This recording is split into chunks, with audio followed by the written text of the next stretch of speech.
This video is going to be for the more hardcore mall enthusiasts.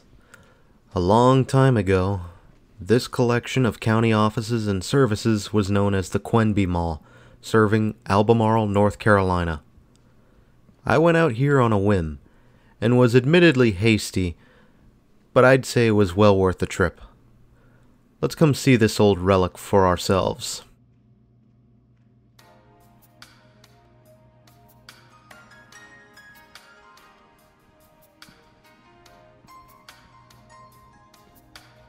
What's the story of Quenby Mall? Well, colleagues at Sky City have come up with a decent write-up of the mall, which we'll dive into. If you want some pictures of the mall when it was, well, a mall, they do have a couple photos from the olden days. Quenby Mall came from an era when malls were still in their infant stages, having gone up around 1966. Its original anchors would be W.T. Grant and Belk. A Harris Teeter would also be part of the mall, though there isn't any sign of them having proper mall access even back in the day. With only 10 inline tenants, this mall was tiny. It's like an even older Green Mountain Mall. But around this time, tiny malls were the norm for small towns that couldn't support larger regional malls.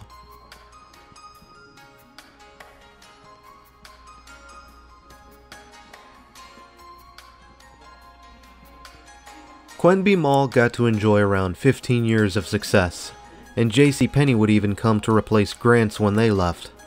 But the mall would face a number of issues as time went on. Quenby Mall was on the north side of town when all of the commercial developments were happening on State Route 24, spanning the south side. The mall was built too close to downtown to form its own retail corridor, and its age was starting to show. Badly.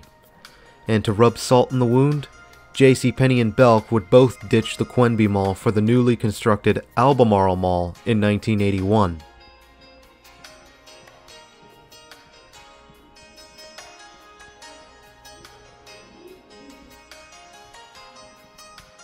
It wouldn't take long for the exodus to begin.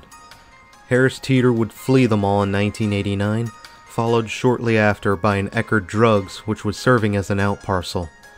And by this time, the Quenby Mall was left mostly vacant, save for a couple shops here and there.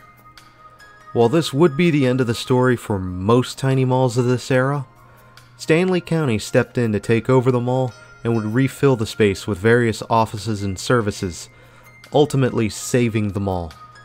This would also allow Quenby Mall to outlive the Albemarle Mall, ironically, which the Albemarle Mall is little more than a memory today, save for a closed-off corridor in the back end if you look hard enough.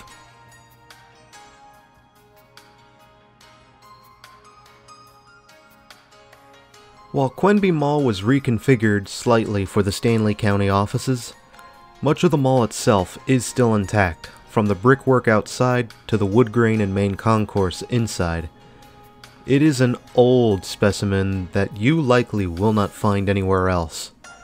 However, as Stanley County Commons, there is no reason to come to the center unless you are moving into the county, already live there, or need county services.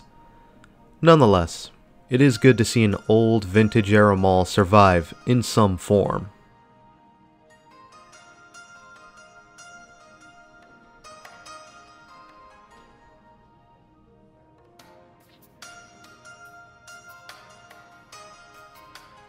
So, a word of warning if you do want to come here and see this place.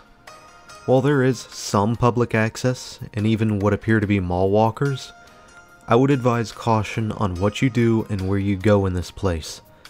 This isn't a mall anymore, even if it still has various elements of a mall to it.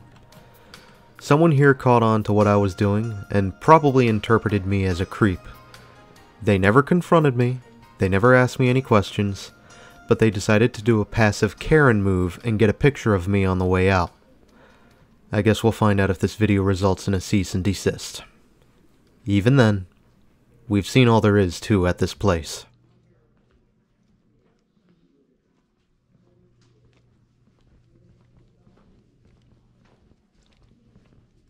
I want to thank you for joining me on this trip to the more hardcore side of the mall enthusiasts.